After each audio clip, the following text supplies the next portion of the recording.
Mis enigmas favoritos presenta información basada en parte en teorías y opiniones, algunas de las cuales son discutibles. El propósito del programa no es dar por válida ninguna parte de la controversia, sino emplear los informes y pruebas dramáticas para ofrecer una respuesta posible, aunque no sea la única, a estos enigmas y misterios.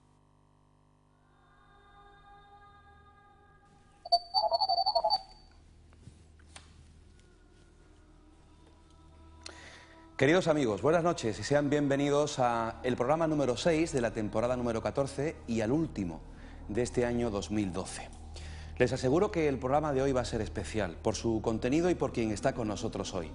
Tengo aquí conmigo un libro del que vamos a hablar esta noche, lo hemos mencionado alguna que otra vez en el programa, Los cristianismos derrotados. Luego vamos a mostrar su portada.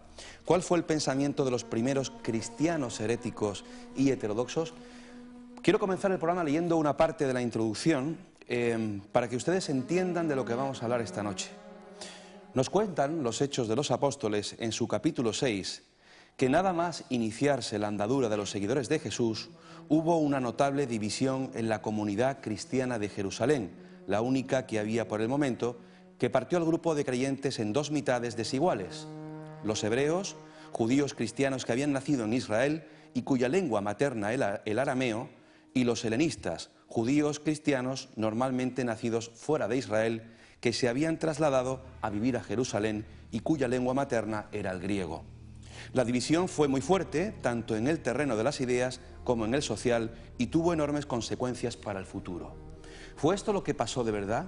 Cuando hablamos de cristianismo, ¿lo hacemos en singular o hablamos de cristianismos? Comenzamos, mis enigmas favoritos.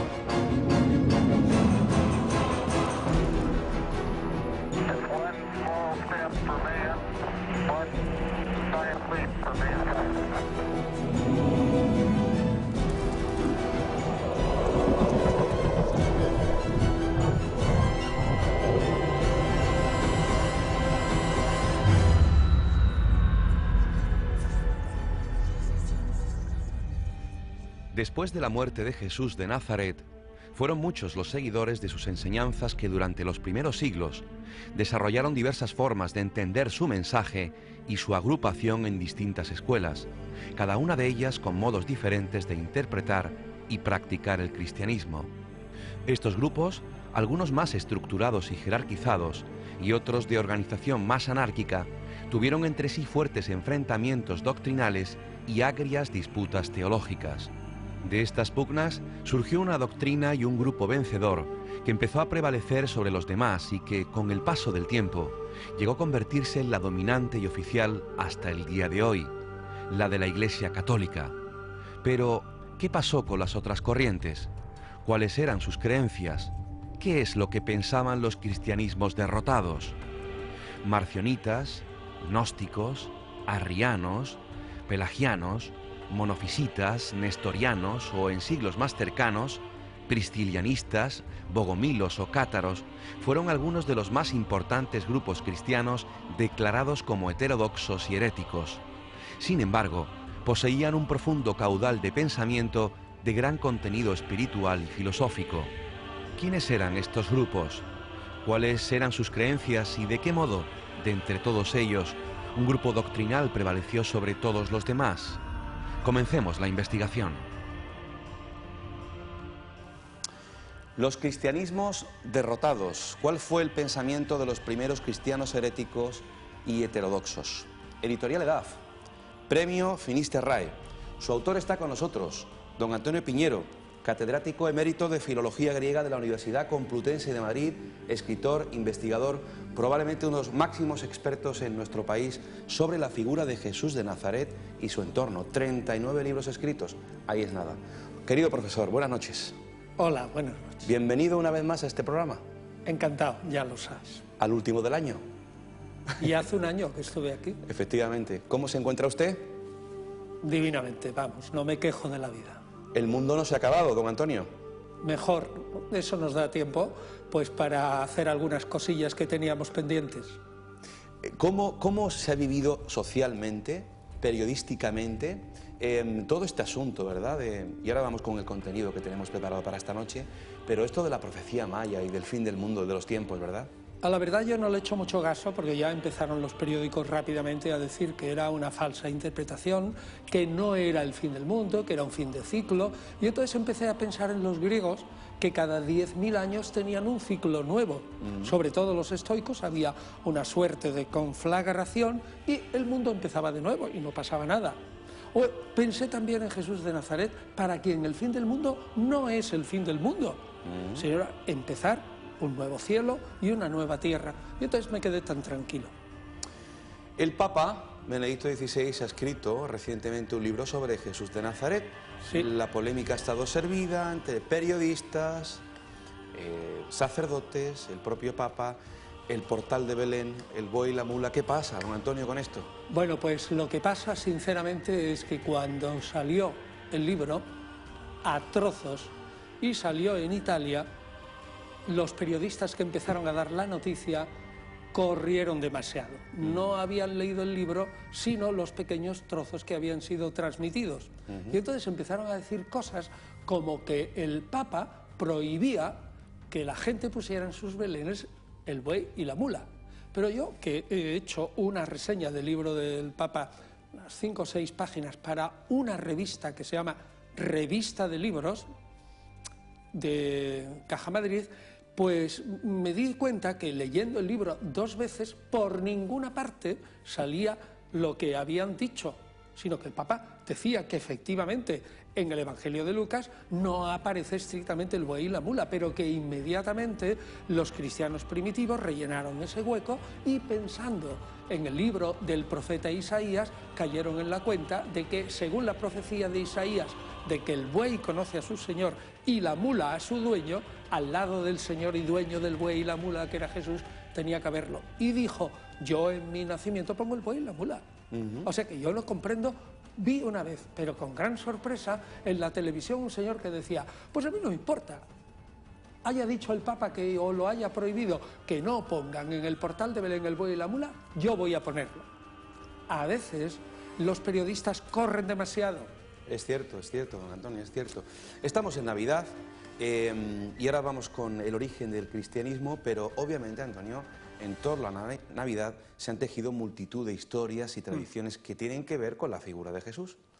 Claro, lo que pasa es que cuando se tejen esas historias, han pasado 50, 60 o 70 años después de la muerte del personaje.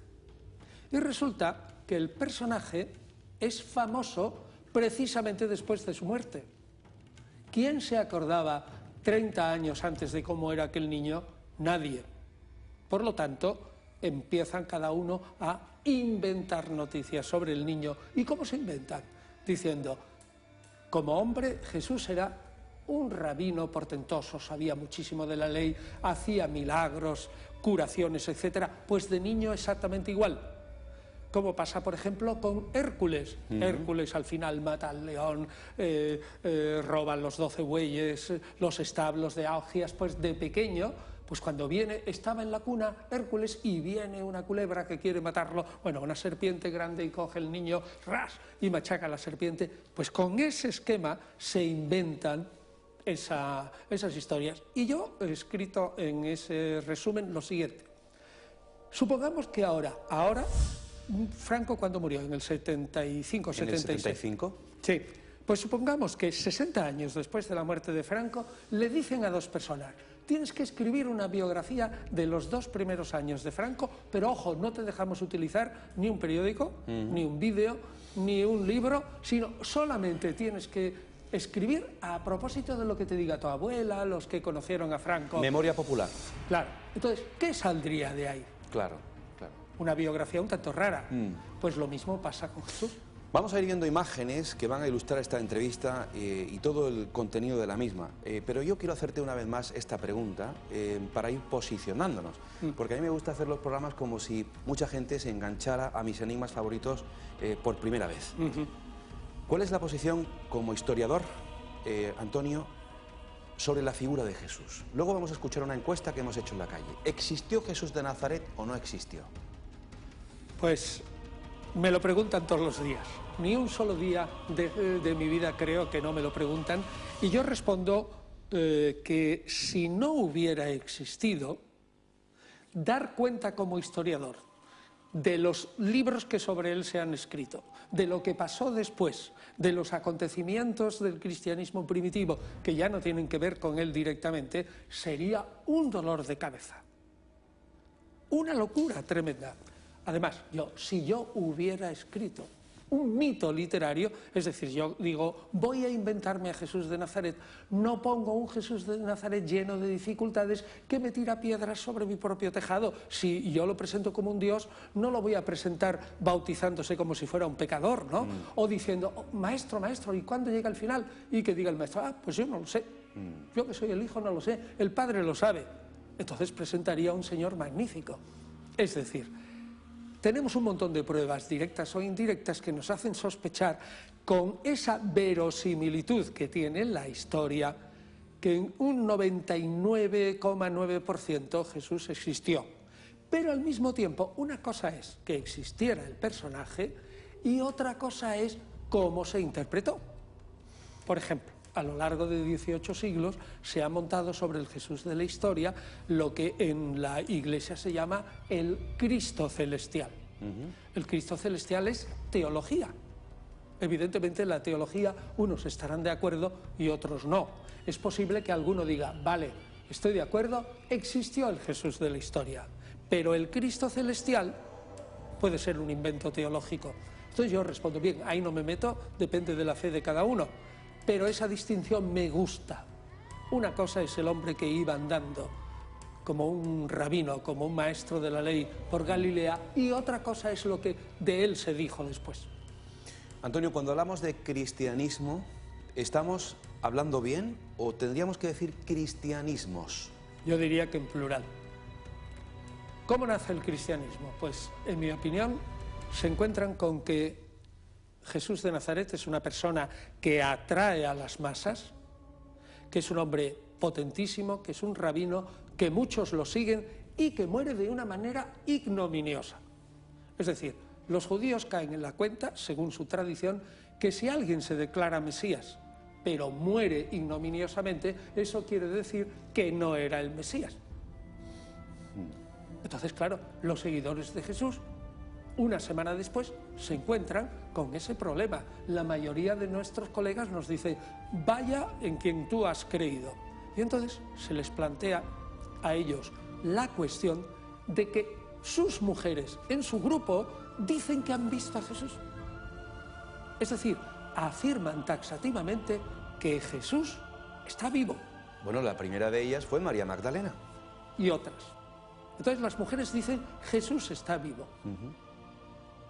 Entonces, a partir de que los varones se convencen totalmente de que las mujeres afirman que Jesús está vivo, dice, aquí ha pasado una cosa maravillosa. A saber, Jesús ha muerto en la cruz, pero la resurrección nos dice que Dios, su Padre, como él decía, le ha colocado a su derecha y por lo tanto lo ha vindicado, es decir, lo ha reivindicado como Jesús, como Señor y como Mesías. Y a partir de ahí empiezan a interpretar toda la vida pasada de Jesús diciendo, efectivamente fue el Mesías, efectivamente algo de divino tendría, porque si no, no lo habría resucitado Dios, y algo de divino tendrá cuando Dios lo ha colocado a su derecha.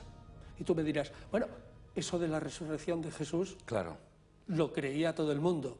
Respondo, no.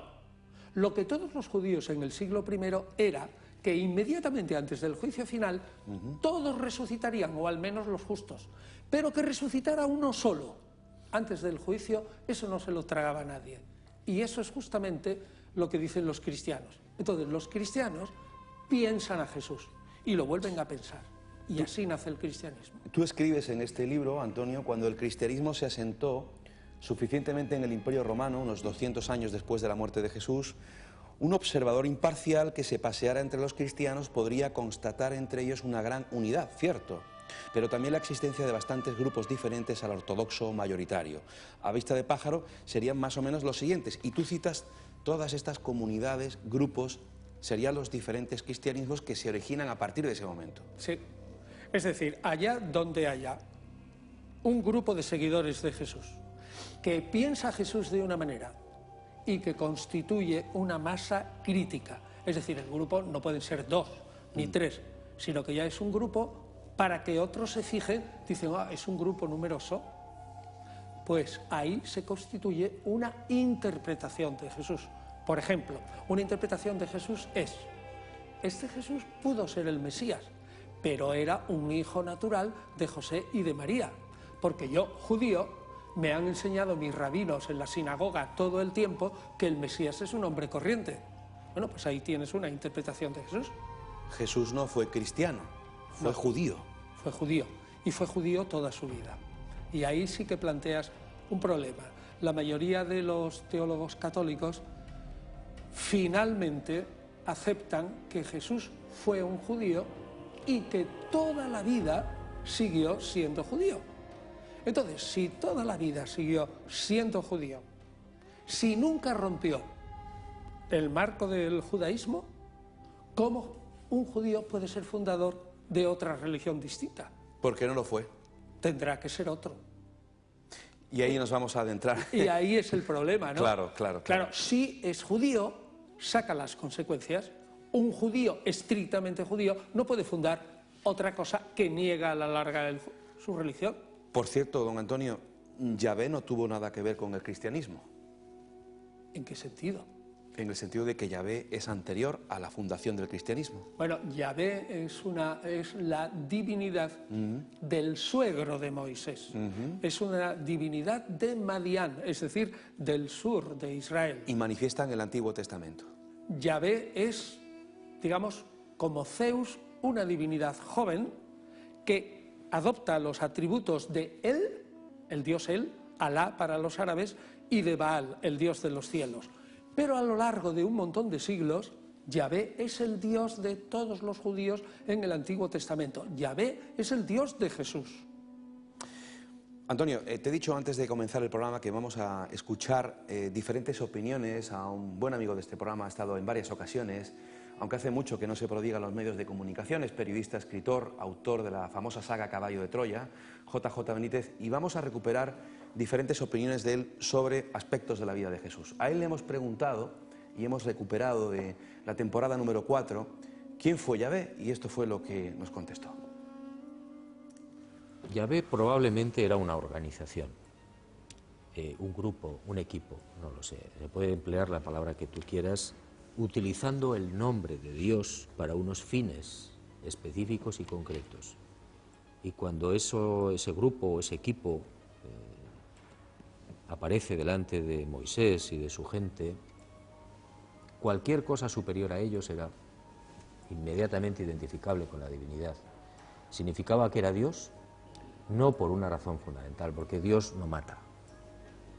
Y Yahvé mató más de 1 millón de personas. Entre ellos, niños y mujeres. Niños, mujeres, primogénitos, propios, extraños, le daba igual. Veíamos ahí imágenes de ese programa donde presentábamos su libro Mi Dios favorito, con ilustraciones, fotografías de también periodista, su hijo Iván Benítez. Hombre, Antonio, yo siento disentir de esa opinión porque Yahvé está junto con Elohim desde la primera página de la Biblia hasta la última. Otra cosa, y Yahvé claramente es una divinidad de Madián, y lo dicen todos los historiadores del mundo israelita y arqueólogos. Los judíos antiguos, eso de que era un equipo o un conjunto de gente, eso no lo entendían. Eso es un anacronismo moderno. Los judíos no hablaban ni entendían nada de equipo. Yahvé es, y repito, una divinidad joven que dentro de un panteón de muchos dioses vence por apropiarse los atributos de Baal y de él, y se los apropia. Y luego es un Dios celoso que dice que es único y que es el Dios de Israel. Ahora bien, desde el siglo VIII en adelante, unos israelitas creían en Yahvé y otros en Baal. Prueba, el hijo más pequeño de Saúl se llamaba Baal Ebed, es decir, siervo de Baal. Vamos a ver, si Saúl, rey de Israel, tiene el hijo más pequeño y le pone siervo de Baal, es que Saúl creía a la vez en Yahvé y en Baal. Eso es evidente. Y Saúl no sabía creer en un equipo. Antonio, volvamos a Jesús muere en la cruz, supuestamente para el creyente resucita. A partir de ahí se empieza a generar ese primitivo cristianismo y consiguientemente después los diferentes cristianismos. Pero ¿quién es el que inventa el cristianismo en realidad? Hay un fundador de esa iglesia primitiva.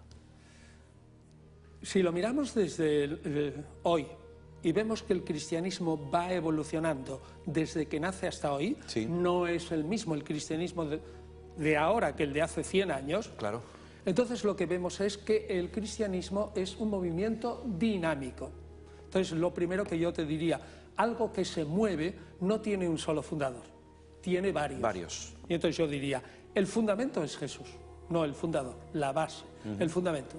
¿Quién aporta de la imagen de Jesús hoy el que más? Sin duda alguna el que más aporta es San Pablo.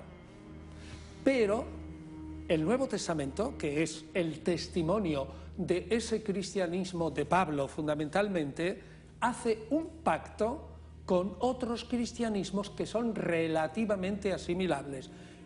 ¿Qué cristianismos son esos? Pues en mi opinión son el cristianismo que está detrás del Evangelio de Mateo, que es un judeocristianismo que presenta a Jesús como el nuevo Moisés. El cristianismo que está detrás de la epístola de Judas y de la epístola de Santiago, atribuido al hermano de Jesús. ¿Y qué tipo de? Pues es un maestro de sabiduría que da ante todo consejos de sabiduría. Y otro que aporta mucho es el Evangelio de Juan. ¿Qué es Jesús para Juan? El Logos, la palabra divina, un ser preexistente. Es discípulo de de Pablo por una parte, pero aporta algo distinto que Pablo no se atrevió a decir. Y por último, padre del cristianismo es el autor del Apocalipsis, otro Juan, que presenta a Jesús como el alfa y la omega. Es decir, el cristianismo tiene muchos padres, como un escritor, por lo menos 5 o 6, pero entre esos 5 o 6, el que más aporta es Pablo. Don Antonio, permíteme que salude a todos los amigos que nos están siguiendo ahora por internet, fuera de la provincia de Málaga y fuera de España. Un abrazo para todos ellos. Sabemos que en el muro de Facebook son muchos los seguidores tuyos y del programa que están escribiendo en este momento, y hay preguntas como por ejemplo la que hace David del Río. Dice: he leído parte del Antiguo Testamento y el libro de Enoc. Creo que en ambos se refieren a edades de cientos de años de vida en varios personajes como Matusalén o Moisés, que tiene mucha descendencia. ¿Qué piensa de eso, profesor? Pues que piensa que eso es el mito de las edades. Es decir, la Biblia recoge lo que recoge, por ejemplo, Hesíodo en el mundo griego. Hubo una edad de oro en que la gente vivía 1000 años, pero luego esa edad de oro se transformó en una edad de bronce y luego en una edad de hierro y en una edad de cobre y en una edad de madera. Es decir, es un mito que está en todas las generaciones. Los patriarcas prediluvianos, antediluvianos, antes del diluvio, son de una vida muy larga porque vivían relativamente felices junto con Dios y Dios les había dado aproximadamente 1000 años. Y esa tradición explica, y mucha gente no lo ha pensado, que en el Apocalipsis los 1000 años que van a tener los seguidores de Jesús, esos 144.000 que no ceden ante la bestia, que es el Imperio Romano, y que son degollados por la bestia, y que viene la primera resurrección y la primera batalla contra Satanás y pueblan la tierra en una especie de jauja feliz. ¿Cuántos años están? 1000. Porque van a vivir exactamente igual que los patriarcas prediluvianos y no necesitan casarse. Claro, ¿por qué? Porque van a vivir 1000 años. Y al cabo de 1000 años, esos 144.000, se les acaba ese momento y viene la segunda. Antes de hacer nuestro primer alto en el camino, estamos en directo, abrimos ya nuestras vías de comunicación, tanto en Facebook, red social, como nuestro correo electrónico, misenigmasfavoritos@gmail.com. Lo estamos viendo ahora en pantalla. Una última pregunta, hay muchos comentarios de amigos de Facebook.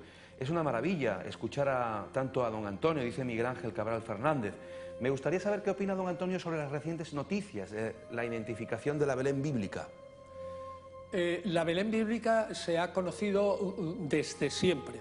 Lo único que pasa es que dentro de Belén todas las identificaciones, todas, absolutamente todas, son legendarias. Es decir, no tenemos en el Evangelio de Lucas ni en el Evangelio de Mateo ninguna indicación geográfica que nos diga aquí está el pesebre, aquí está el sitio donde nació. Todo eso son tradiciones que empiezan a formarse a partir del siglo IV, sobre todo, cuando Cirilo de Jerusalén y otras gentes, otros obispos, caen en la cuenta de que una serie de peregrinos de Occidente llegan a Jerusalén y empiezan a hacer turismo religioso y dejan dinero. Entonces es cuando llega Santa Elena y entonces es cuando convierten a Santa Elena en una de las propagandistas de la Jerusalén y entonces es cuando... La más grande que ha tenido, creo. Claro, es cuando da dinero de parte de Constantino para la Basílica del Nacimiento. O sea, yo le digo sinceramente, creo que fue un montaje a partir del siglo IV para potenciar el turismo jerusalemita. Qué curioso. Dentro de unos minutos continuamos esta interesante entrevista con el catedrático emérito de Filología Griega de la Universidad Complutense de Madrid, don Antonio Piñero. Hasta ahora mismo, amigos.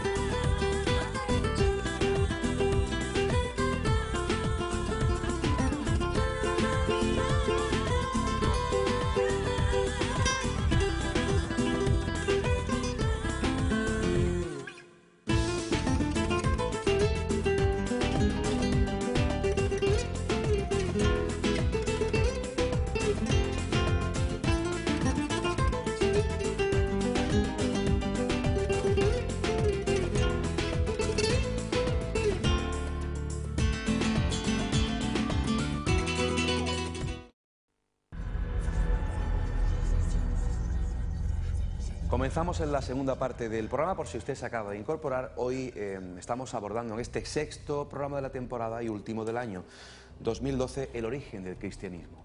Es decir, muere Jesús de Nazaret y a partir de ahí, ¿qué pasa? ¿Quién inventa el cristianismo o los diferentes cristianismos? ¿Quién funda la Iglesia? Estamos analizando todo esto con todo un experto en la materia, 39 libros escritos, catedrático emérito de la Universidad Complutense de Madrid, escritor, investigador, don Antonio Piñero, que por cierto me anunciaba hoy cuando venía a nuestro bello municipio de Mijas. ¿Te gusta Mijas, Antonio? Me encanta, yo vengo aquí precioso, encantado. ¿verdad?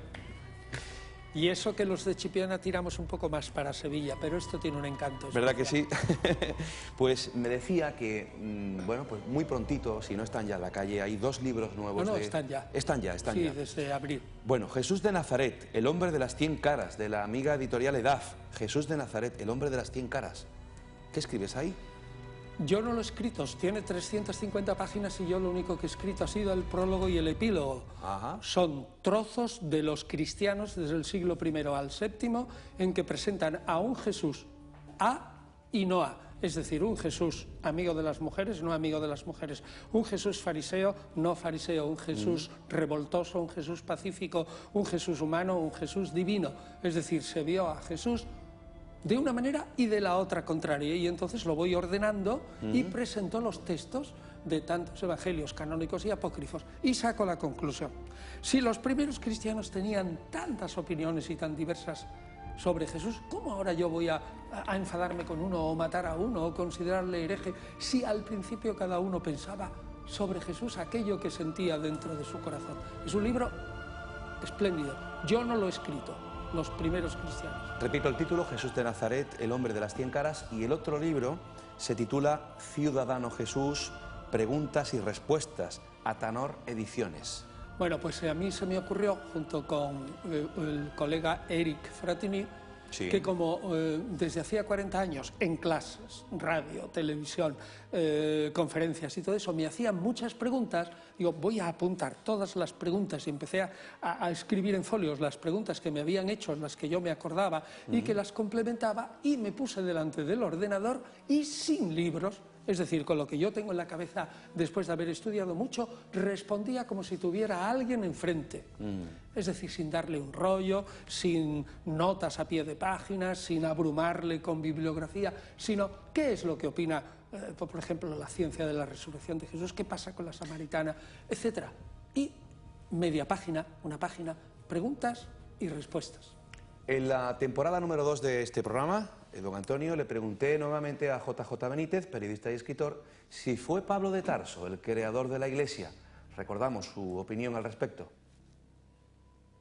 En cuanto a Pablo, pues sí creo que él fue el creador o uno de los impulsores de la Iglesia primitiva como actualmente lo entendemos, básicamente. Pero sobre todo digo que no pudo ser el creador de esa filosofía y de ese mensaje magnífico. Entre otras razones porque se le veía el plumero. Y hay algunas de las epístolas del amigo Pablito que son para incendiarlo, sobre todo cuando se mete con las mujeres. Hay un párrafo en una de estas epístolas donde, a cuenta de otra historia, dice, bueno, vosotras las mujeres lo que tenéis que hacer es estar sometidas a los maridos y no hacer preguntas en la iglesia. Si queréis hacer preguntas, se las hacéis al marido en casa. Es decir, este es un pequeño ejemplo de la conducta, del pensamiento y de la filosofía escrito del amigo Pablito. Así no era Jesús de Nazaret.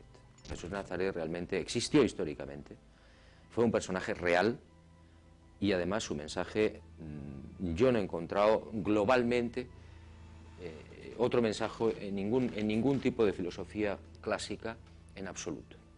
He encontrado algunos trocitos, algunos destellos. Bueno, pues que JJ pues está citando, el trozo que ha citado es de la primera carta a los Corintios del capítulo 14, en torno al versículo 23 o el 33 al 35, y casi todo el mundo, casi todos los críticos textuales están de acuerdo que eso es una glosa, es decir, está tomado de cartas que no son de Pablo, Primera Timoteo, Segunda Timoteo, Efesios, donde dicen claramente: las mujeres estad sometidas a vuestros maridos, no quiero que las mujeres hablen en la iglesia, y que son cartas escritas aproximadamente 20, 30, 40 años después de la muerte de Pablo y puestas a nombre de Pablo, y en concreto eso está metido dentro de Primera Corintios. Pero yo le diría que al mismo tiempo Pablo tiene cosas buenísimas para las mujeres.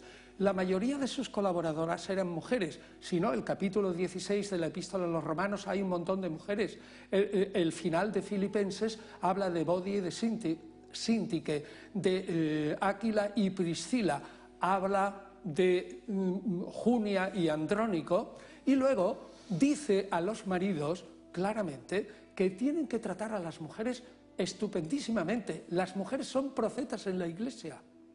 Sí que dice que en la Iglesia profeticen con el velo y que los hombres no deben profetizar con el velo por respeto a los ángeles. Pero en líneas generales, Pablo se comporta con las mujeres muchísimo mejor que cualquier otro filósofo de su época. Antonio, Rosario García Parra escribe en Facebook: Jesucristo no pudo ser estrictamente el fundador del cristianismo, porque además sus seguidores inmediatos eran judíos, y está claro que el cristianismo tiene influencias hasta de los egipcios, babilonios, persas, incluso de la filosofía platónica. Al final son muchas interpretaciones de la misma persona o de la misma idea o deseo de que exista un Dios creador. Sin duda alguna, ya lo hemos dicho, Jesucristo no es el fundador, sino la base y el fundamento. Porque si dijimos al principio que todo el mundo, todos los investigadores de hoy están de acuerdo que Jesús fue estrictamente judío, un individuo que no rompe los marcos del judaísmo no puede ser el fundador del cristianismo. Pero Pablo sí, y nombramos a 5 o 6 personas más, con los cuales se junta un cristianismo fundamentalmente paulino, pero que pacta con el judeocristianismo. Hablamos del concepto de herejía o heterodoxia, ya en aquel contexto, ¿no, Antonio? Sí. La palabra herejía aparece relativamente pronto en el Nuevo Testamento con 2 sentidos. Desde luego, en el libro de los Hechos, herejía quiere decir secta. Ajá. Secta. Es decir, los fariseos son una jairesis, una secta, una elección, y los saduceos otra. Entonces, cuando Pablo acepta que Jesús es el Mesías, se pasa de la jairesis de la secta de los fariseos a la secta de los nazarenos. Pero cuando la secta de los nazarenos se convierte, siguiendo a Pablo, en una doctrina sólida, y ya en 1 Timoteo, en la epístola de Judas, en 1 Pedro y en 2 Pedro, a aquellos individuos que van aproximadamente desde el año 90 hasta el 130, aproximadamente, que es desde cuando se componen las epístolas pastorales, 1 Timoteo, 2 Timoteo, Tito, hasta 2 Pedro, que quizás sea del 130, todos aquellos que se les ve el plumero, que no están de acuerdo con una regla de fe que es fundamentalmente paulina, se les empieza a llamar herejes en otro sentido que no es una secta. O sea, que está dentro del Nuevo Testamento. En la sociedad en general, Antonio, cuando se habla de la figura de Jesús, la gente pregunta y comenta esto de, bueno, ¿cómo se pueden reinterpretar los dichos y los hechos de Jesús pasados tantos años? Pues es relativamente sencillo. Si tú estás convencido de que Dios habló por Jesús, de que Jesús es el agente de Dios, de que Jesús es el Mesías, y luego miras, eres judío, y miras a todo el Antiguo Testamento y observas, sobre todo en su traducción griega, que es como un libro que está esperando continuamente el Mesías, aun sin nombrarlo, llegas a la conclusión de que los dichos y hechos de Jesús fueron de alguna manera predichos en el Antiguo Testamento. Y entonces, si tienes tiempo, y los antiguos los tenían, te coges todo el Antiguo Testamento y vas lentamente leyéndolo, y allá donde haya alguna frase, como por ejemplo Isaías 7:14, y he aquí que una virgen concebirá un hijo y le pondrá el nombre de Emmanuel, lo aplicas enseguida a Jesús. O Isaías 42 hasta el 53, donde se habla de un siervo misterioso, que es el siervo de Yahvé, que carga con los pecados del mundo. Inmediatamente, ya en los Hechos de los Apóstoles, Felipe es el primero que se lo explica así al eunuco etíope en el capítulo 8 de los Hechos, pues entonces ves perfectamente que aplica todo lo que Isaías dice, desde el capítulo 42 al 53, 11 capítulos de una persona misteriosa, que igual fue un rey, que igual fue el justo, que igual fue el pueblo de Israel en su conjunto, se lo aplican a Jesús. Entonces, por medio del esquema, promesa y cumplimiento, cualquier frase del Antiguo Testamento que sea capaz, por ejemplo, el Salmo 69 se emplea en toda la Biblia, o el Salmo 21, para contar la pasión. Cogen salmos del justo sufriente y perseguido y se cuenta la pasión por medio de los salmos.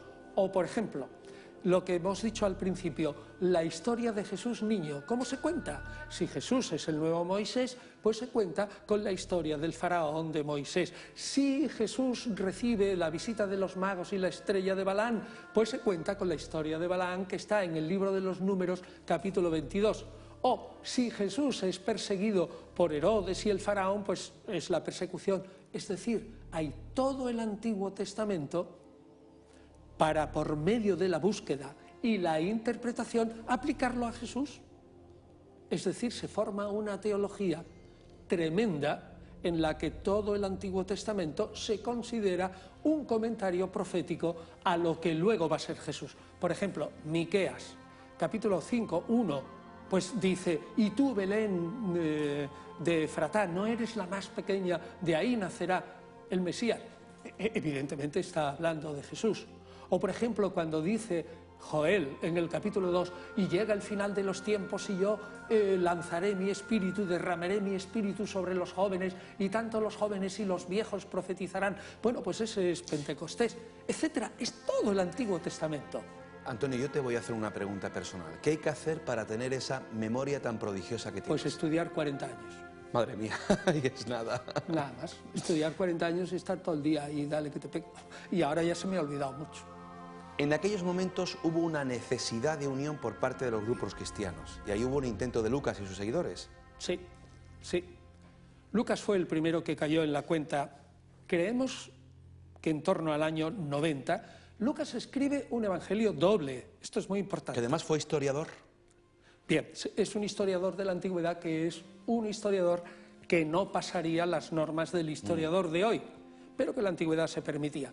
Lucas escribe un evangelio bastante largo y lo escribe en un rollo. Y yo creo que en torno al 90-95 ya conoce a Marcos, conoce probablemente a Mateo. Y yo creo que unos 10 o 15 años más tarde escribe la segunda parte del Evangelio, que son los Hechos de los Apóstoles, en torno al 110, 115. Y la prueba es que es distinta, es que al final del Evangelio de Lucas dice que Jesús estuvo un día en la tierra, un día, y luego viene la ascensión. Y en el capítulo 1 de los Hechos dice que estuvo 40. Eso es el producto de un olvido, es decir, que escribe los Hechos muchos años más tarde. Pues bien, Lucas cae en la cuenta en torno al 110, 115, que la Iglesia se está dividiendo, que no todo el mundo sigue a Pablo, que hay 10 o 12 cristianismos. Y entonces presenta una imagen del cristianismo que es idílica.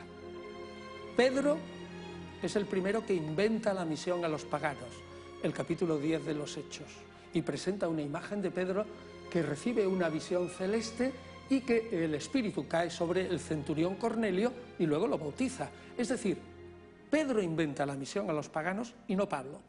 Y vas al capítulo 13 de los Hechos y ahí hay un discurso de Pablo y Pablo habla como si fuera Pedro. Es decir, Pedro, que según Pablo tienen una discusión enorme en Antioquía por si los judíos de verdad tenían que comer con los cristianos procedentes del paganismo, y eso está en la epístola a los Gálatas, en el capítulo 2, 14, ahí se pelea y Pedro desaparece. Lucas dice, esto no puede ser. Lucas, todo aquello que no sea unidad de la Iglesia, respeto de los romanos por la Iglesia, ataque solo de los judíos. Pablo es un personaje ya estupendo, la gente le sigue, le considera un dios, etc. Todo lo que no sea unidad. El cristianismo no hace daño al imperio. Todo eso lo borra. Repasamos ahora, Antonio, si te parece, otro episodio de la vida de Jesús. En uno de los programas, JJ Benítez presentándonos su serie, aquella que se emitió en televisión española, Planeta Encantado, abordaba en uno de sus capítulos la figura de Jesús de Nazaret. En este corte que he escogido, en una entrevista que le pude realizar, nos habla sobre los evangelios, la propia figura de Jesús y sobre el descubrimiento que él hace de una cueva en Jordania donde Jesús de Nazaret supuestamente se retira a los 40 días y los 40 noches. Vamos a escuchar su opinión y luego la tuya, Antonio.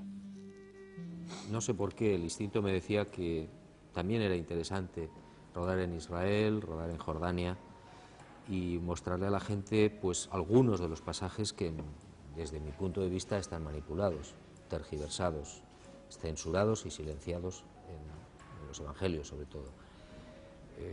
Desde el momento del nacimiento, que yo creo que no es correcto, no nació en Navidad, no nació en el año cero no existe. ¿Nació en el mes de agosto? Probablemente nació el 21 de agosto, que es un aniversario que tú sabes muy bien que yo celebro, que debo ser de los pocos que celebra 2 veces la Navidad. Y nació en el año -7 seguramente, el año 0 es un invento, es un error, mejor dicho, de la Iglesia Católica, involuntario en este caso. Y luego pues he continuado con la estrella de Belén, con el niño perdido y hallado en el templo, que jamás estuvo perdido, con su vida pública, con los viajes que probablemente hizo. Una cueva en Jordania. Una cueva en Jordania, digamos que es uno de mis grandes satisfacciones, porque ha sido probablemente, en fin, no sirve para mucho, pero es uno de mis grandes descubrimientos, ¿no? En el norte de Jordania, a 4 o 5 kilómetros del río Jordán, hay una cueva donde parece ser que Jesús se retiró después del bautismo. Jesús se bautiza en el Jordán y se aleja al desierto. ¿40 días y 40 noches? 40 días y 40 noches, pero no en el desierto, sino en unas colinas llenas de olivos, donde había una cueva, donde hay una cueva, donde él vivió, sencillamente. Muy cerca había una aldea que le suministraban el alimento. Como puedes imaginar, 40 días sin comer no lo resiste prácticamente nadie. Entonces, lo del ayuno es un cuento chino. Jesús no ayunó. para nada, se alimentó exactamente igual que los demás y se dedicó a cosas más importantes, como era la capacidad de decidir o de planificar o de planear su inminente vida pública. Bueno, lo que está describiendo JJ es, en Marcos es muy breve, inmediatamente después del bautismo, dice Marcos, empuja el Espíritu a Jesús al desierto, o el capítulo 4 de Mateo, que es el famoso capítulo de las tentaciones, que aparece, por cierto, esa y la del centurión, las únicas narraciones que aparecen en la llamada fuente Q. Pues bien, todos los exegetas, incluidos los católicos, dicen que eso es esa narración, tanto en Mateo como en Marcos, sobre todo en Mateo, es totalmente legendaria. Es decir, no hay ningún testimonio. No existe. No que no existe, sino que es una tradición legendaria y que es un rito de paso, un rito de paso. Es decir, es el momento en el que Jesús deja a Juan Bautista, por lo que fuere, el grupo de Juan Bautista con el que pertenece asiduamente durante una serie de meses, se siente insatisfecho y funda su propio grupo llevándose a una serie de discípulos del Bautista. Es decir, le roba un poco a Andrés, a Pedro, a Felipe, Natanael, etc. Y entonces, en la antigüedad, ese momento trascendente en que Jesús crea su nuevo grupo, pues se lo presenta en el desierto reflexionando y siendo tentado por Satanás. Pero evidentemente todo eso es legendario. La historia antigua la tenemos que reconstruir a base de muy pequeños datos. Pero lo de la cueva en Jordania, que había al lado un pueblo, que allí le daban de comer, que el ayuno no existió, es una racionalización que no está en los textos y por lo tanto es un invento moderno. Es decir, la historia antigua puede, digamos, reconstruirse o inventarse, como le digo yo a los alumnos, pero siempre con un fundamento textual en el texto o arqueológico. Pero si el texto es una leyenda, como por ejemplo la estrella de Belén, ¿no? Sí. Que aparece allí en Belén, luego tuerce al sur, se para delante de una casa. Bueno, eso es un fenómeno meteorológico tan impresionante que es evidentemente que es un fenómeno legendario. Tú puedes adoptar, decir, no, es que aquello fue el recuerdo de la comunidad de Galilea, que, como dice el Papa, la conjunción de Júpiter, Saturno y Marte y tal. Bueno, es una racionalización. O puedes decir, esto es algo totalmente legendario y yo no racionalizo nada. ¿O pudo ser un ovni? En la antigüedad no había. Nadie creía en esas cosas y yo, desde luego, personalmente no. Bueno, entonces, ¿existió esa cueva de Jordania? Pues yo le diría a JJ muy amablemente, a ver, dígame en qué evangelio, algún texto antiguo en el que usted fundamenta su hipótesis. La hipótesis tiene que estar fundamentada en algún pasaje. Antonio, uno de los cristianismos que se originan en aquel contexto fueron los cristianismos que negaban que Jesús fuera Dios, ebionitas y nazarenos. Sí, sí. Esos son seguidores muy directos de Jesús, son judíos, son cristianos, están totalmente convencidos de que Jesús es el Mesías, pero como dije antes, están a su vez convencidos de que Jesús es pecador, por eso fue a bautizarse, y que Jesús fue un Mesías tal como Dios había dicho que sería un ser humano, pero un ser humano que fuera su agente. Por lo tanto, esos cristianismos estaban totalmente convencidos de que Jesús era humano. No solamente los nazarenos, los ebionitas, sino en el siglo III las homilías pseudoclementinas. Es decir, Clemente, dicen que fue uno de los primeros papas de Roma y discípulo de San Pedro. Pues bien, ese Clemente escribe una novela de cómo se encuentra como San Pedro y va escribiendo la novela de cómo Pedro lucha contra Simón Mago. Esa novela se ha conservado en casi 2000 páginas, en griego y en latín, y será el objeto del volumen cuarto y quinto de nuestra edición de los Hechos de los Apóstoles Apócrifos. Pues bien, en esa novela se presenta a un Jesús totalmente humano. Totalmente humano. Es decir, el judío cristiano, el seguidor de Jesús, que es totalmente judío, no concibe que Jesús sea Dios. Cristianos que negaban a Pablo de Tarso y su doctrina, al que denominaban falso profeta y traidor a Jesús y a la ley de Moisés. Sí. El grupo que está detrás de la literatura pseudo-clementina. Esta que yo acabo de nombrar ahora. Bueno, en la homilía 17 ponen a Pablo a caer de un burro, de hoja de perejil, en fin, una cosa verdaderamente horrible, y le dicen de todo. Le ponen a parir, Antonio? Bueno, le dicen absolutamente de todo, lo menos que le llaman es HDP, porque vamos, Sí. realmente lo ponen como el tipo más canalla y más traidor. Sí. ¿Por qué? Pues porque Pablo, si se lee sin la debida comprensión, hay muchísimas frases suyas, tanto en la epístola a los Gálatas como en Romanos, en la que habla de la ley de una manera durísima. Pero habla de la ley de una manera muy dura para que los gentiles, nosotros los paganos, no sean obligados a observar una ley que es única, específicamente para los judíos. Entonces, claro, hay que leerlo bajo esa óptica. Claro, lo lee un judío y dice, uy, lo que dice este bárbaro sobre la ley del divino Moisés, canalla, asesino, traidor, fantoche, no sé cuánto. Bueno, lo ponen impresionante. Antonio, tenemos que hacer nuestro segundo alto en el camino. Fíjate qué rápido pasa el tiempo. Hay muchos comentarios en nuestro muro de Facebook y algunos correos electrónicos que nos están llegando. En la tercera parte abriremos también nuestro teléfono, daremos especial protagonismo a estas comunicaciones, continuaremos la entrevista y escucharemos también una última opinión de JJ Benítez acerca de si Jesús finalmente fundó o no la Iglesia. Será dentro de unos minutos. Enseguida volvemos. Hasta ahora, amigos.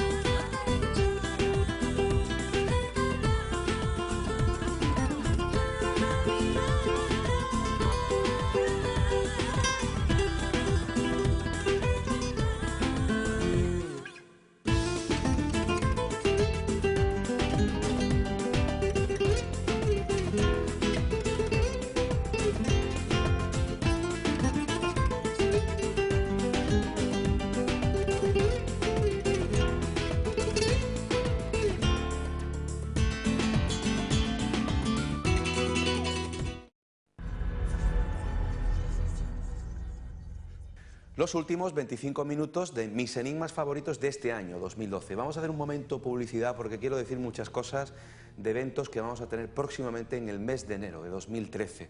Pero quiero recordar los libros que ya están disponibles en todas las librerías. Recuerdo que Antonio Piñero, catedrático de la Universidad Complutense de Madrid, en Filología Griega, catedrático emérito, tiene 39 libros escritos.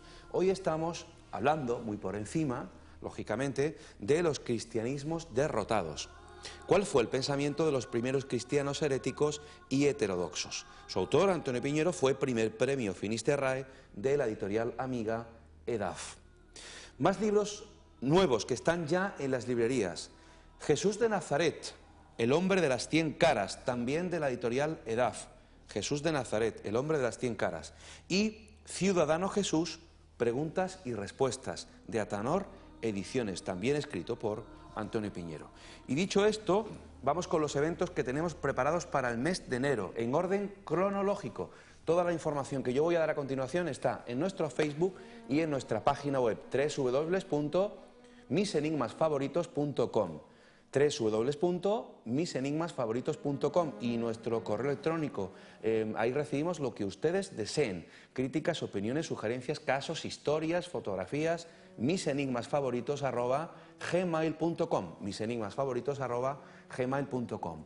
Sábado 19 de enero tenemos una excursión muy bonita a Noalejo y a Belmez de la Moraleda. Vamos a contemplar un misterio paranormal, como es el de las caras de Belmez, y un documento histórico impresionante y un misterio científico. Vamos a contemplar las dos copias de la Sábana Santa de Turín que se custodian en Noalejo. ¿Conocías esto, Antonio? No. En Noalejo, un pequeño pueblo de Jaén, se custodian dos copias que encargó Carlos V en el año 1527, antes del incendio de Chamberí. Pero es que una de esas dos copias tiene un extraño comportamiento cuando se le hace una fotografía y se revela el negativo. Que sí, es un misterio científico, es decir, alguien en el medievo produjo una imagen muy parecida a la Sábana Santa de Turín y vamos a poder visitarlas. Eso será el sábado 19 de enero. El sábado 26 de enero tenemos nuestro tercer simposio Enigmas y Misterios en Málaga capital. Insisto, las conferencias, ponentes, contenidos, todo está en nuestra página web. Un día extraordinario para pasar todos juntos y aprender muchísimo. Y atención, porque el día 31 de enero es jueves. Y ese día tenemos dos cosas importantes. Primero, Servidor va a ofrecer una conferencia sobre las claves ocultas del Camino de Santiago. Será en el Teatro de las Lagunas, en Mijas Costa, con la entrada totalmente gratuita. Es un evento que organiza la Concejalía de Cultura del Ayuntamiento de Mijas. Jueves 31 de enero a las 8 de la tarde, conferencia sobre el Camino de Santiago, claves ocultas del Camino de Santiago. Y ese mismo día, después de esa conferencia, que terminará sobre las 9:30, 10 menos cuarto de la noche, a las 10:30 en punto, vamos a hacer el programa Mis Enigmas Favoritos en directo desde el teatro. Es decir, que todos los asistentes a la conferencia o los que quieran sumarse después pueden asistir para ver el programa en directo de forma gratuita. ¿De qué vamos a hablar ese día? De los sueños. De los sueños. Y además se van a interpretar sueños en directo. Estará con nosotros un buen amigo de este programa, psicoanalista, muy conocido ya por muchos de ustedes, Francisco Trigueros, y tendremos la oportunidad de vivir este programa en directo allí en el Teatro de las Lagunas. Insisto, toda esta información la pondremos en nuestro Facebook y en nuestra página web.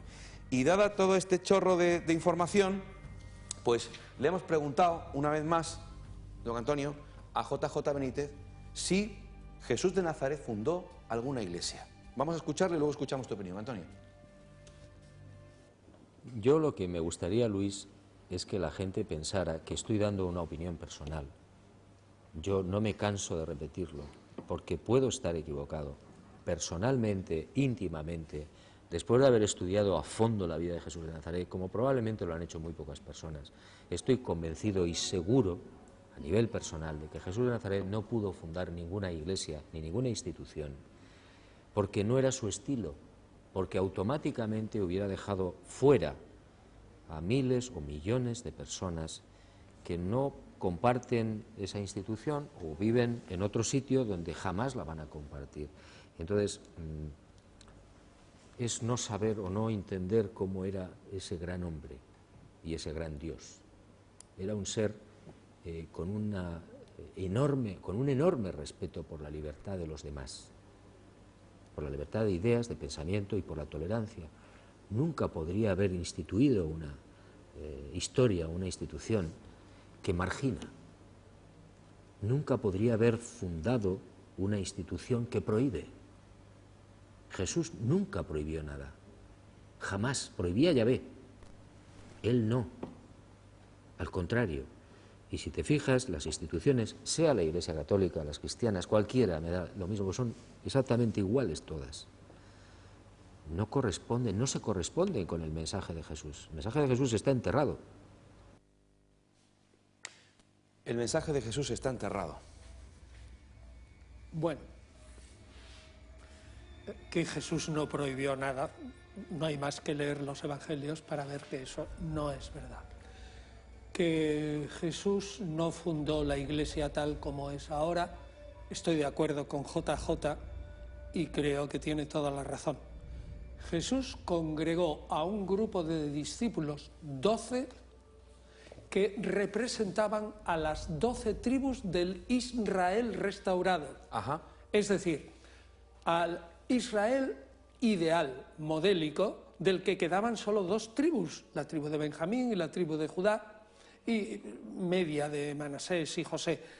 El resto de las otras tribus se había perdido en el siglo VIII a.C., cuando Salmanasar había conquistado Samaria. Entonces, Jesús lo que pensaba es que ese grupo de 12 eran aquellos que en el mundo futuro que estaba a la vuelta de la esquina se sentarían a juzgar a las 12 tribus Israel restauradas en el reino de Dios. Ese reino de Dios era en la tierra de Israel y tendría lugar en esa generación y era fundamentalmente para los judíos. Y aquellos paganos que no aceptaran su mensaje serían condenados al fuego eterno, donde habría un llanto y crujir de dientes. Lo dice 6 veces Jesús en el Evangelio. Entonces es evidente que la Iglesia de hoy no la pudo fundar Jesús porque es una institución destinada para durar, y Jesús estaba totalmente convencido de que el reino de Dios en Israel, un reino de Dios material, espiritual, político, ocurriría durante su generación. Antonio, hemos salido una vez más, una semana más, a la calle y hemos hecho una pregunta a las personas que han atendido el micrófono y la cámara de este programa. ¿Existió históricamente la figura de Jesús de Nazaret y por qué? Esto es lo que nos han contestado. Yo creo que sí existía, como mucha gente, como el Buda, por ejemplo, que son personas históricas. Después, no sé dónde está la línea de realidad y fantasía, eso no sé. No, soy atea. No sé si existió o no. Si bien no concurro a la iglesia ni nada, no puedo decir si existió o no, porque no hay ninguna prueba científica sobre eso. El que tenga bastante fe lo verá. Yo realmente en eso no te puedo contestar, creo que sí, pero yo tampoco he leído mucho la Biblia para eso. Yo no creo que existiera. No creo. Hombre, yo creo que sí, que existió y todo el mundo tenemos que creer en algo. Entonces, pues eso es lo que yo creo. Yo creo que no. Personalmente, creo que no. Yo soy más de la rama de ciencia y yo creo que la ciencia y la religión no son compatibles. Hombre, yo creo que existió. Hombre, yo como soy cristiano, pues me han criado mi familia cristiana, pues creo en ello, ¿no? Como ya te digo, desde pequeño y creo en la figura de Jesús de Nazaret. ¿El por qué? Hombre, esto, como te he dicho antes, me ha tocado nacer en una familia cristiana y así me lo han inculcado, ¿no? Igual si hubiese nacido en una hindú, pues creería en los budas o en otra cosa. Pues en realidad creo que existió. El por qué, si lo cuentan y lo dicen, serán porque de verdad está escrito y de verdad, o sea, existe. Bueno, yo creo que no existió, simplemente, vamos. Cuestión de iglesias y ya está. Es una pregunta que parece fácil, pero tiene su cosa. Bueno, yo creo que sí, que existió, pero el por qué yo la verdad no me he puesto a pensar en el tema. Yo creo que sí, la verdad que me pilla un poco, sí, supongo que sí, además que eso es lo que estamos celebrando ahora en esta fecha. Sí, yo creo que sí que existió. Muchísimas gracias, de verdad, a todas estas personas que bueno, se han prestado para contestar nuestra pregunta. Es inevitable, por lo que hemos visto y escuchado, Antonio, fíjate la pregunta, ¿no? ¿Cree que existió el personaje histórico de Jesús y esa mezcla, esa fusión con la divinidad, ¿no? La creencia, ¿no? Cuando científicamente, históricamente decimos, afirmamos que Jesús existió? Hombre, lo que es curioso es decir, no hay ninguna prueba que demuestre que existiera. Habría que haber estudiado mucho para demostrar que no hay ninguna prueba. De hecho, me lo habían preguntado tantas veces, esto no lo hemos dicho, pero es interesante, que yo reuní en un curso de verano de la Complutense a un montón de colegas y planteamos, ¿existió Jesús realmente, el Jesús de la historia, a debate? Y sacamos un libro. Está en la editorial Raíces de Madrid. Es un libro barato, de no muchas páginas. Ahí discutimos todas las razones que hay desde el siglo XVIII, desde la Ilustración, sobre si Jesús existió o no, y las ponderamos, e incluso algunas modernas. Y llegamos a la conclusión que dije al principio, es muy difícil negar que existiera, absolutamente difícil. Pero una cosa es el Jesús de la historia y otra cosa es el Cristo celestial, son dos referentes distintos. El que quiera informarse, que tome ese libro de Raíces, existió Jesús realmente, y verá cómo están reunidos todos los argumentos habidos y por haber. A ver si hay pruebas o no. Voy a leer un email que nos ha llegado de nuestra amiga Meli. Dice, tengo una cuestión para el profesor Piñero. Jesús se apareció después de su muerte, ya sabes que yo no creo que muriera en la cruz, unas 6 veces en 40 días. El caso es que nadie lo reconocía. ¿Por qué nadie lo reconocía? Yo creo que se quitó la barba y el bigote y con la hinchada que tenía la nariz, su cara era casi irreconocible. Bueno, toca el problema de las apariciones, que no me compete a mí como historiador juzgarlas. El historiador afirma: como científico tengo que sostener que el entorno de Jesús estaba absolutamente seguro de que Jesús se aparecía. Y eso es lo que me basta. Y sin la creencia en Jesús resucitado y en qué se aparecía, no se explica lo que viene después del cristianismo. Pero como historiador tengo que decir, yo no sé explicar psiquiátricamente, psicológicamente, cómo se aclaran esas apariciones. Solo afirma, la historia solo afirma que esas apariciones eran consideradas auténticas por los seguidores de Jesús, y nada más. Antonio, estaba recordando, porque voy a dar paso ahora al teléfono por si hay algún valiente o alguna valiente que nos quiera hacer alguna llamada, que años atrás, cuando no existía esto de internet y las redes sociales o la posibilidad de mandar un email, la centralita siempre se colapsaba porque todo el mundo llamaba y quería hacer preguntas. Yo, por si acaso, voy a dar el número por si hay alguien que quiera llamar y hacerte alguna pregunta. Si sé, la respondo. Muy bien, 952 58 10 10, 952 58 10 10, que estamos en directo ahora mismo en este último programa del año. Antonio, hay una cuestión que a mí, desde que la traté contigo, en una conversación íntima, pues te voy a decir que me quita el sueño muchas veces. Y te la voy a hacer a quemarropa. Yo entiendo que ya a tu edad, después de todo lo investigado, sabido, escrito, divulgado, creo que, como tú dijiste en un programa la temporada pasada, tú ya no estás como una pose. Afortunadamente tú te encuentras en un momento en el que puedes decir muchas cosas. Esta pregunta es delicada. ¿Qué crees que pasó realmente con el cuerpo de Jesús de Nazaret? Es una buena pregunta. La tradición primitiva del cristianismo es doble. Una, la del capítulo 13 de los Hechos, que afirma con toda claridad que quien bajó a Jesús de la cruz fueron los esbirros de los sumos sacerdotes, porque no querían que toda la ciudad quedara impurificada en el día previo a la Pascua. Y dice claramente que lo echaron junto con los otros dos malhechores a una fosa común. 13:24 Hechos, si no me equivoco. ¿A una fosa común? Sí, a una fosa. Y hay otra tradición, que es la de Marcos, Mateo, Lucas y sobre todo Juan, que la aumenta muchísimo y la adorna, en la que Jesús recibe una sepultura regia, hasta con 50 kilos de aloe y mirra. De aloe mirra, ¿no? De aloe vera. Y realmente es una cosa casi imposible, porque 50 kilos era una locura. Una barbaridad. Sí, bueno, pues entonces, ¿qué hay que creer de esas dos tradiciones? La que es hermosa, estupenda, magnífica, regia, o la que es la más difícil. Pues yo creo la más difícil, porque la regla primera, cuando te encuentras entre dos lecturas de los manuscritos, una que es muy difícil de entender y otra que es muy sencillita y que explica esa, es aquella lectura que es más difícil es la más original. Antonio, esto que estás diciendo es una bofetada para el creyente. ¿Pero por qué? Bofetada. Pero si está, claro. En los Hechos. Pero si yo solo digo que en el cristianismo primitivo hay dos tradiciones y que yo creo que la más difícil es la histórica. Entiéndeme, una bofetada respetuosa desde el rigor histórico, porque el creyente cree que Jesús resucitó. Bueno, el que fuera lanzado a una fosa común no impide el que resucitara.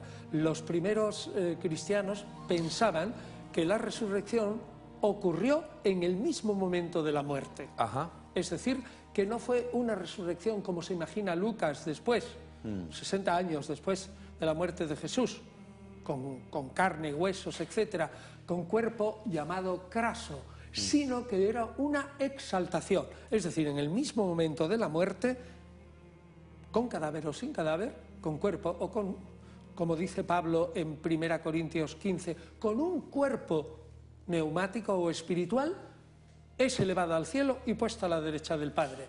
Por lo tanto, no da ninguna bofetada, porque el que fuera lanzado a una fosa común da exactamente igual. Para los primeros cristianos la resurrección podía tener lugar desde una fosa o bien desde una sepultura regia. Es lo mismo.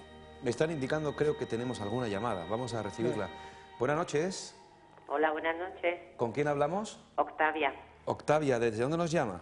Sevilla. De Sevilla. Un saludo muy fuerte, de verdad muy cariñoso a todos los sevillanos. Octavia, que siguen como la este madre programa. de Augusto. Sí. Adelante, Octavia. Quería preguntarle al señor Piñero cómo explica él o qué explicación le da a todas las curaciones que vienen reflejadas sobre Jesús. Muy buena pregunta. Sí, muy buena pregunta. La contestamos, la despedimos. Octavia, muchísimas gracias. A ustedes. Feliz año nuevo. Gracias. Gracias, igualmente. Mire, en líneas generales, toda la ciencia histórica está casi de acuerdo en que esas curaciones son verdaderas. Es decir, que Jesús hizo una serie de actos extraordinarios como curador, exorcista y sanador, que los hay ahora en el siglo XX, y que las gentes de alrededor pensaron que esas curaciones eran milagrosas, obradas por Dios o de alguna manera. ¿Por qué? Pues porque tenemos otros casos, y los tenemos hoy, en que la gente con fe se pone en manos de un sanador y es curado. ¿Por qué no Jesús? Que era un hombre carismático, un hombre de gran potencia, un hombre que arrastraba a las gentes, un hombre que tenía una potencia espiritual tremendo. Yo creo que son verdad. Me están indicando que hay muchísimas llamadas que están entrando. Gracias. Vamos a recibir una siguiente. Buenas noches. Hola, ¿hay alguien ahí? Hola, buenas noches. ¿Cómo se llama? Me llamo Antonia. Antonia, ¿desde dónde llama? Llamo de Churriana. Ah, Antonia, nuestra amiga Antonia. Buenas noches, Hola. encantado de que Buenas estés noches. con nosotros. Adelante, Antonia. No me la pierdo ya, no me la pierdo. Adelante. Enhorabuena por tener este invitado tan importante. Gracias. Que me ha aclarado algunas cositas que tenía yo pendiente, pero vamos,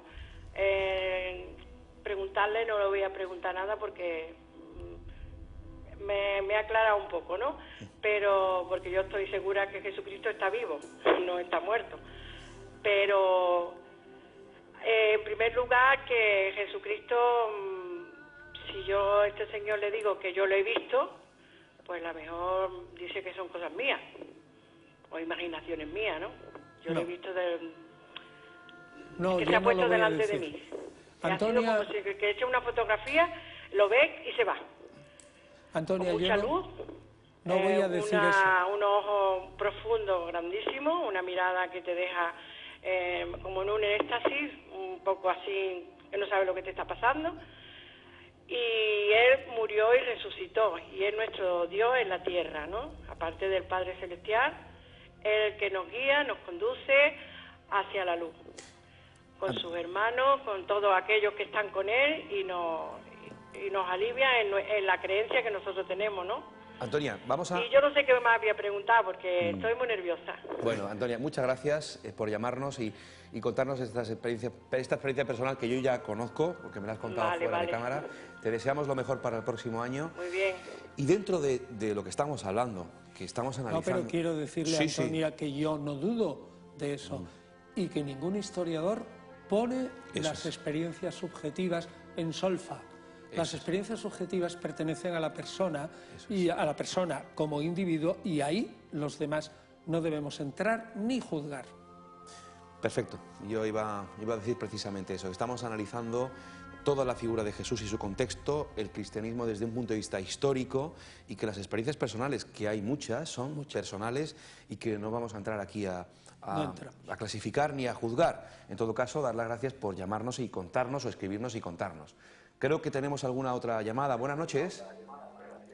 Hola. Buenas noches. ¿Con quién hablamos? Buenas noches, Sí, ¿con quién hablamos? con Chari. ¿Perdón? ¿Me oyes? Sí, ¿con quién hablamos? ¿Puede usted decir su nombre otra vez? Sí, Chari. Chari, adelante, Chari. ¿Desde dónde nos llama? Desde Fuengirola. Chari, ¿usted sería tan amable de bajar el volumen del televisor porque se nos está acoplando? Usted nos va a escuchar perfectamente. Sí, ya está bajado. Adelante con su pregunta. Mire, yo soy cristiana y creo en que Jesús nació y todo eso, por lo que fue, no sé. Lo que yo quería preguntarle, y desearle felices fiestas además, era lo de la sábana santa. Si al final se ha sabido si es en el siglo que nació, vamos, que murió Cristo, o no. Chari, O como que no lo sé. nos ha quedado muy clara su pregunta. Muchísimas gracias por llamarnos. Muchas gracias a ustedes. Va a ser... Muchas gracias por el programa. Gracias, muy amable. Va a ser la última llamada que recibamos porque nos quedan 2 minutos y medio para acabar el programa. Hay muchas llamadas, vamos a recibir alguna más. Pero el misterio de la Sábana Santa, que tantas veces hemos abordado... Supera digamos, a un historiador del siglo I. Yo lo que puedo decir es que entre la muerte de Jesús, aproximadamente el 8 de abril del año 30, y el primer testimonio de la Sábana Santa, que es en torno al siglo VI, hay casi 500 o 600 años. Entonces, ese lapso de tiempo es muy difícil de llenar en la historia sin datos. Jesús Fernández Benítez en Facebook dice, bueno, ¿y qué pasa con los milagros, como la multiplicación de los peces y los panes? Eso es un milagro contra la naturaleza. Y la inmensa mayoría de los exegetas, intérpretes, opinan que Jesús no hizo milagros contra la naturaleza y que eso es una leyenda. Recibamos esa última llamada. Buenas noches. Hola. Hola, buenas noches. ¿Con quién hablamos? Hola, soy Eva Marín. ¿Perdón? Soy Eva Marín, de Valencia. Eva de Valencia. Bueno, sí. Eva Marín, me vas a permitir, Eva, que te presente, porque, hombre, eres una buena amiga, es catedrática de arte de la Universidad de Valencia, ¿cierto? Bueno, profesora. Profesora. Adelante, Eva, gracias por estar ahí, adelante. Luis, pues mira, yo lo que quería preguntarle al profesor Piñero no es ninguna cuestión concreta, porque, bueno, estoy abrumada por los datos que maneja y desbordada, ¿no? Pero lo que sí quiero preguntarle es una cuestión más personal, de cómo uno llega a saber que ese va a ser el tema de investigación de su vida. La vida te lleva sin querer. Yo en esto me llevó pues mi director de tesis. Yo me presenté en Salamanca, hice la carrera de Filología Clásicas en Salamanca. Me gustaba la figura de Luis Gil, que lo considero un catedrático emérito de la Complutense, un hombre genial, y entonces pues yo le llevé un tema de tesis y él me dijo que me dejara y que continuara un libro suyo que investigaba las concepciones de la inspiración en el mundo griego antiguo y que viera a ver si en la formación del canon de las Sagradas Escrituras esas concepciones, que son fundamentalmente platónicas, habían tenido algún efecto o no. Entonces yo vi que ahí había un tema interesante, estuve en Alemania, estuve leyendo los apócrifos del Antiguo Testamento y allí me di cuenta que todas aquellas cosas que yo había creído hasta ese momento eran 2 o 3 siglos antes meras opiniones de rabinos o de judíos del siglo II o III antes de Cristo, y que poco a poco iban evolucionando hasta transformarse en un dogma de fe. Y entonces yo pensé que en vez de dedicarme toda la vida, como algunos colegas muy respetuosos, a estudiar Homero, Sófocles, Eurípides o las laringales en el dialecto de la isla de Eubea, que me parecía que estudiar el cristianismo tenía mayor impacto social. Este impulso se lo debo pues a Luis Gil. ¿Queda respondida la pregunta, Eva? Perfectamente. Bueno, felicitarle por su decisión. Gracias, un fuerte abrazo para Valencia y para ti, gracias. Bueno, pues, don Antonio, que nuestro tiempo de programa ha concluido. Dar las gracias a todas las personas que nos están viendo, a los amigos en Facebook, a la gente que nos ha llamado, que nos está siguiendo desde sus casas, en los televisores y ordenadores. Queda mucho por contar todavía. Otro año. ¿Nos vemos el año que viene, don Antonio? Sí, pero procura que no esté en Bayona, a 1000 kilómetros.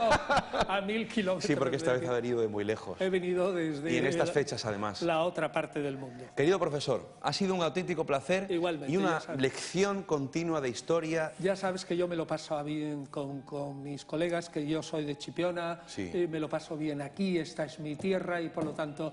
Pues aquí estoy muy a gusto. Le decía don Antonio fuera de cámara que es importante, de verdad, para ser un buen comunicador, y él lo es porque es profesor, lógicamente, que hay que también comunicar con vehemencia y con pasión. Y Antonio Piñero lo hace así, ¿verdad? Es importante. Porque estoy convencido de que lo que digo pues tiene su importancia para la sociedad.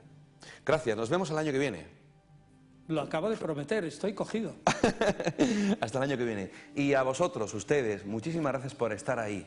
Que este es el último programa del año y yo les deseo de todo corazón, de verdad, que sean muy felices y que el próximo año 2013 sea bueno para todo el mundo, porque hay gente, muchísima gente, que lo está pasando fatal, que este año ha sido muy difícil y que los que tenemos trabajo, afortunadamente, demos las gracias constantemente. Yo les deseo salud, trabajo y también mucho amor. Es lo típico, pero es así, porque lo más importante en la vida yo creo que es precisamente eso, la salud, el amor, el trabajo. Todo eso para ustedes, para el próximo año 2013. Un abrazo muy fuerte de todo el equipo que hace posible mis enigmas favoritos y de esta casa, de Mijas 340. Nos vemos la semana que viene con más historias. Les aseguro que les encantarán. Hasta entonces, que sean felices.